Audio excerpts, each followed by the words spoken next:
ये कहानी है रामू की, जिसके परिवार के सदस्य एक एक्सीडेंट में मारे जा चुके थे। इसीलिए वो अब अकेला पड़ चुका था और वो अपने परिवार की एक तस्वीर हमेशा अपने पास रखता था और उसे अकेले में देखा करता था, क्योंकि रामू नहीं चाहता था कि उसके परिवार के बारे में किसी को पता चले। उसने अपने परिवार की बात गुप्त रखी थी। रामू अपना पेट पालने के लिए एक व्यापारी के बंगले पर काम करता था। रामू बहुत ही ईमानदार था और हमेशा अपने काम को पूरी निष्ठा से करता था। जब वो व्यापारी के बंगले पर काम करने आया तो शुरुआत में उसे सिर्फ एक नौकर माना गया, लेकिन उसके ईमानदार और मेहनती स्वभाव ने सबका दिल जीत लिया। वो न सिर्फ अपने कर्तव्य को अच्छे से निभाता, बल्कि हर काम को पूरी लगन और जिम्मेदारी से करता था। बंगले के मालिक और उसके परिवार के लोग उसकी कड़ी मेहनत और निष्ठा को देखकर उसे सिर्फ एक नौकर नहीं बल्कि परिवार का सदस्य मानने लगे थे। रामू हमेशा अपने काम में दक्ष रहता था, चाहे वो बगीचे में काम कर रहा हो, घर की सफाई कर रहा हो। वो किसी भी काम को हल्के में नहीं लेता था और हमेशा उसे पूरी सच्चाई और ईमानदारी से करता था। रामू बहुत गरीब था और दिन भर काम करने के बाद वो शाम को थका हारा अपने छोटे से झोपड़े में सोने चले जाता, जो बंगले से कुछ ही दूरी पर था। उसका झोपड़ा बहुत ही साधारण था, बस एक खपरेल की छत और 4 दीवारों से बना हुआ था, लेकिन वो वही खुश रहता था। सेठ और उनके परिवार के लोग जब भी उसे शाम को काम खत्म करने के बाद बंगले से बाहर जाते हुए देखते तो वो उससे अपने पास रहने के लिए कहते, रामू तुम बहुत थक जाते हो, क्यों ना तुम यही हमारे बंगले में सो जाओ, यहाँ आरामदायक बिस्तर होगा, तुम्हें बाहर की ठंड भी नहीं लगेगी। सेठ अक्सर उसे ये कहते, लेकिन रामू हमेशा विनम्रता से मना कर देता। धन्यवाद सेठ जी, लेकिन मुझे अपनी जगह पर सोने की आदत है, वहाँ मुझे सुकून मिलता है और मुझे वहाँ कोई परेशानी नहीं है। वो हमेशा यही कहता था और मुस्कुराते हुए अपने छोटे से झोपड़ी की ओर चल देता।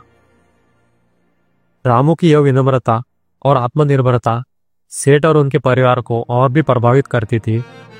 वे जानते थे कि रामू चाहे कितना भी गरीब हो, लेकिन वो अपनी स्वतंत्रता और गरिमा से समझौता नहीं करेगा। उसकी सादगी और परिश्रम के कारण सेठ ने उसे कभी भी अपने साथ रहने के लिए मजबूर नहीं किया, क्योंकि वो उसकी इज्जत करते थे। रामू का ईमानदार स्वभाव उसके तनख्वाह से कहीं आगे था। एक दिन सेठ जी ने उसे काम के लिए एक बड़ी रकम दी और कहा, रामू तुम इतना अच्छा काम करते हो, इसे तुम रखना, तुम इसे हक से ले लो। लेकिन रामू ने मुस्कुराते हुए हाथ जोड़कर कहा, सेठ जी मुझे जो मिल रहा है कोई मेरे लिए काफ़ी है, मुझे ज़्यादा की कोई ज़रूरत नहीं है। मैं केवल उसी काम का मूल्य ही लूँगा जो मैंने किया है, मुझे कोई अतिरिक्त धन नहीं चाहिए। आपकी दया से मुझे सब कुछ मिल रहा है, आपके साथ काम करने में मुझे सच्ची खुशी मिलती है। रामू की यह ईमानदारी सिर्फ सेठ जी के लिए नहीं बल्कि बंगले के सभी परिवार के लिए एक प्रेरणा बन गई थी। उन्होंने देखा कि रामू न केवल अपने काम में ईमानदारी से लगे रहता है, बल्कि पैसे के लिए भी लालच नहीं करता। उसका सिर्फ एक लक्ष्य था, ईमानदारी से अपने काम को करना और संतुष्ट रहना। यह आदत उसकी गरीबी और साधारण जीवन के बावजूद उसे एक अनमोल मूल्य दे गई थी। रामू को अपनी मेहनत और ईमानदारी पर पूरा भरोसा था और यही उसकी सबसे बड़ी संपत्ति थी। और एक दिन सेठ जी की पत्नी ने एक शानदार सोने का हार बनवाया था। वो हार बहुत ही महंगा और खूबसूरत था, जिसमें बारीकी से काम किया गया था। सेठ जी की पत्नी ने वह हार अपने गले में पहना और अपने परिवार को दिखाने के लिए बाहर आई। रामू उस वक्त बंगले के हॉल में सफाई कर रहा था। वह बिना रुके अपना काम कर रहा था, जैसे वह हमेशा करता था। सेठ जी की पत्नी ने उसे देखा और मुस्कुराते हुए कहा, रामू देखो, ये है हमारा नया हार, ये बहुत ही महंगा और खूबसूरत है। रामू ने सिर उठाकर विनम्रता से मुस्कुराते हुए कहा, बहुत ही सुंदर है सेठानी जी, यह हार बहुत ही खास लग रहा है। लेकिन उसका ध्यान हमेशा की तरह अपने काम पर था। कुछ देर बाद सेठा ने अपने कमरे में गई और वह नए सोने के हार को पहने हुए आईने में खुद को देख रही थी। हार की सुंदरता ने उसकी आंखों में चमक भरती थी और वो खुद को गौरव महसूस कर रही थी। हार की बारीकी से बनी डिजाइन और उसकी महक ने उसे एक अलग ही दुनिया में खो जाने का एहसास दिलाया था। लेकिन अचानक सेठ जी की आवाज आई, क्या हो रहा है सेठानी जी? सेठ जी की आवाज सुनते ही सेठानी जी को याद आया कि आज सेठ जी के साथ बैठकर अपना मनपसंदी का टीवी शो देखना है। हड़बड़ी में उसने हार को बेड पर रख दिया और बिना एक पल गवाए कमरे से बाहर चली गई। वो जल्दी से बाहर आई और सेठ जी के पास जाकर बैठ गई, जबकि हार बेड पर ही रखा हुआ था। सेठ जी और सेठानी अपने मनपसंद टीवी शो देखने में व्यस्त थे। कमरे में हल्की सी रोशनी और टीवी की आवाज से वातावरण आरामदायक था। वे दोनों अपनी पसंदीदा सीरीज देख रहे थे, जहां रोमांचक मोड़ और दिलचस्प घटनाएं हो रही थी। वही रामू अपने रोज के काम में व्यस्त था। वो बंगले के अन्य हिस्सों में सफाई कर रहा था। कुछ देर बाद जब सेठ जी और सेठानी को टीवी शो में पूरी दिलचस्पी हो गई और वे खुद को पूरी तरह से शो में खो चुके थे, तब तक रामू ने कमरे की सफाई पूरी की और चुपचाप वहां से चला गया। अब बारी थी सेठानी की कमरे की सफाई करने की। सेठानी के कमरे में आकर रामू ने वहां की सफाई शुरू की। उसने बिस्तर को ठीक किया, फर्श पर से धूल हटाई और हर कोने को साफ किया। और रामू ने अपने काम से थोड़ी देर के लिए आराम लेने के लिए बेड के पास खड़ा हो गया। उसने जेब से अपने परिवार की तस्वीरें निकाली। वो तस्वीर उससे बहुत ही प्रिय थी, क्योंकि उसमें उसकी पत्नी, बेटा और बेटी थी, जो अब उसके साथ नहीं थे। वो तस्वीर को बड़े प्यार से देख रहा था और उस पर उकेरी गई यादों में खो गया था। रामू को अपने परिवार के साथ बिताए गए दिन बहुत याद आते थे और वो तस्वीर उसे एक तरह से अपने परिवार के करीब महसूस कराती थी, भले ही वे अब उसके साथ नहीं थे। वो तस्वीर उसकी बहुत बड़ी संपत्ति थी, लेकिन जैसे ही वह तस्वीर को देख रहा था, अचानक सेठानी कमरे में आ गई। रामू को एक पल में किसी के आने का एहसास हुआ और हड़बड़ी में उस तस्वीर को अपने जेब में छुपा दिया। वो नहीं चाहता था कि सेठानी या कोई और उसकी इस निजी वस्तु को देखे। उसकी आदत थी कि वो कभी भी अपनी व्यक्तिगत बातों को दूसरों के सामने नहीं लाता था।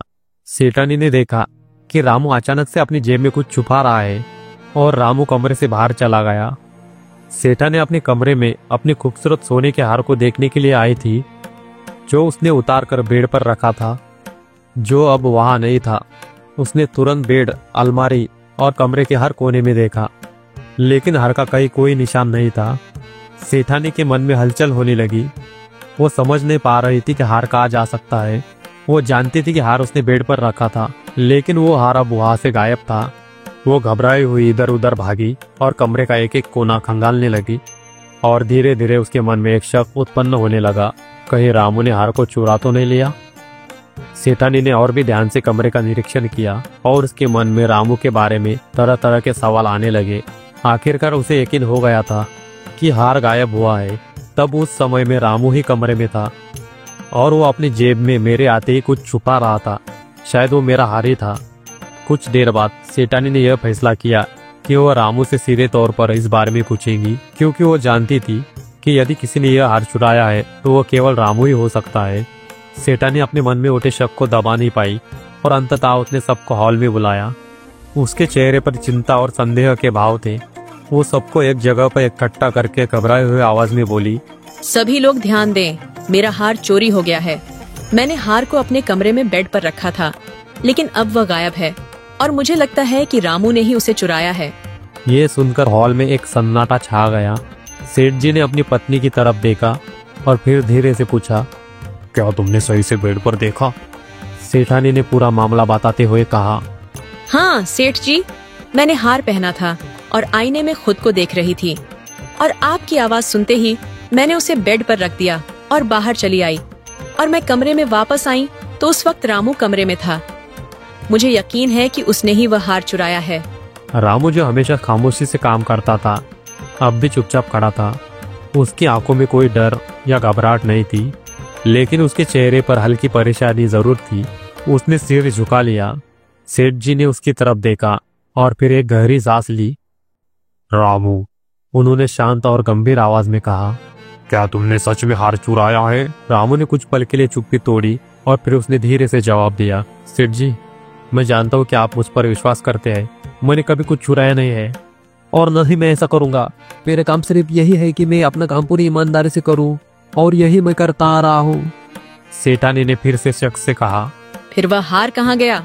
कमरे में तुम्हारे अलावा कोई नहीं था, कमरे में सिर्फ तुम ही थे। रामू ने अपनी बात दोहराई, मैंने कुछ भी नहीं लिया सेठानी जी। अगर हार गायब है तो मैं इसमें शामिल नहीं हूँ। मैंने बस अपना काम किया और कमरे से बाहर चला आया। सेठानी ने फिर अपनी बात को आगे बढ़ाते हुए कहा, रामू, जब मैं कमरे में आई थी तब मैंने देखा कि तुम कुछ अपनी जेब में छुपा रहे थे। मेरे आते ही तुम डर गए और जल्दी से उसे जेब में रख लिया।